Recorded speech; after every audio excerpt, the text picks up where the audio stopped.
Orang yang menyatakan bahwa COVID itu tidak ada, hanya konspirasi, itu orang yang mengingkari matanya sendiri atau mengingkari telinganya sendiri. Karena semua sudah kita dengar dan kita tahu dari sekian negara dan korban-korbannya dan berita-beritanya sudah sangat tidak kita katakan viral, kita katakan dengan mutawatir di semua negara, bahkan di Saudi sendiri. Barakallahu fikum. Sehingga apakah kamu akan berkata bahwa di Saudi pun adalah berpura-pura?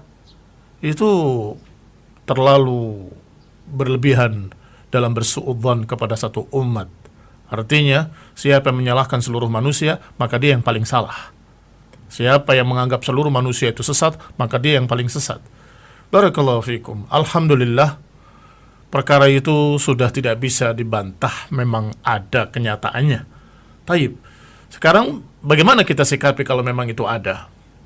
Ya sebagaimana penyakit-penyakit lainnya, kita hindari sesuai dengan apa yang diajarkan oleh Rasulullah sallallahu alaihi wa ala alihi wasallam. Dan alhamdulillah dalam hal ini bimbingan dari pemerintah kita juga sama, fatwa-fatwa dari para ulama juga sama, sehingga alhamdulillah ada kejelasan yang terang benderang seperti matahari. Fir minal mujzum firaruka minal asad. Larilah engkau dari orang yang berpenyakit lepra seperti engkau lari dari singa. Artinya disuruh untuk menjauh. Bahkan Rasulullah SAW pernah menolak untuk bersalaman. Cukup dengan ucapan saja, tidak bersalaman karena mereka memiliki penyakit yang menular.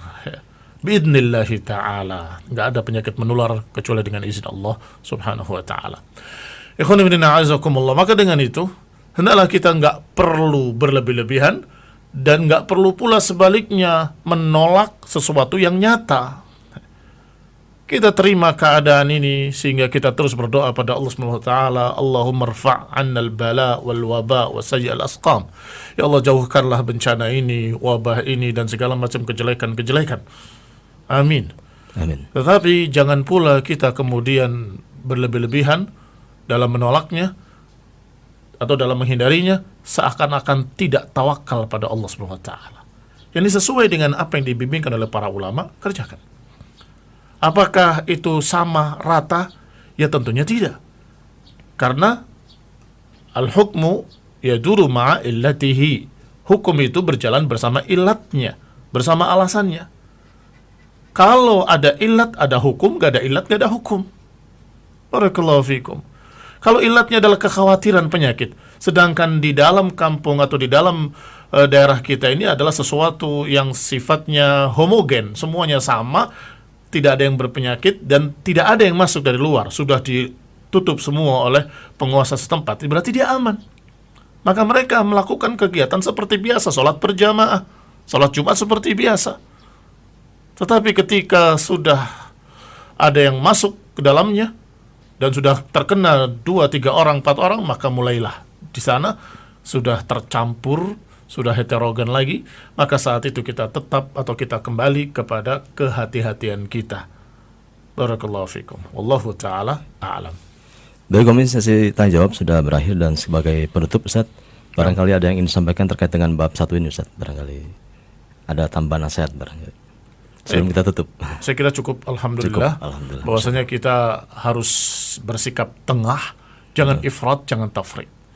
Jangan terbawa dengan pemikiran-pemikiran khawarij yang memang didasari kebencian pada penguasa dan kebencian pada ulama sekaligus, sehingga mereka menyalahkan seluruhnya. Ulama salah, penguasa salah, sehingga ditolak semua berita-berita yang sesungguhnya perkara yang sudah mutawatir. Jangan pula kemudian kita jadi orang yang kaku karena kita tidak melihat fikihnya, kaku karena kita melihat pokoknya. Dengan kata lain, dalam bahasa fikih dikatakan dohiri. Dohiri itu pokoknya letterlek. Tergantung daerahnya masing-masing dan keadaannya. Tentunya itu harus dilihat, sehingga kita lihat apakah ada ilatnya. Kalau ada ilatnya, maka kita terapkan nasihat para ulama, fatwa para ulama, alhamdulillah sudah sangat jelas. Kalau nggak ada ilat tersebut, ya alhamdulillah berarti kita tidak terkena.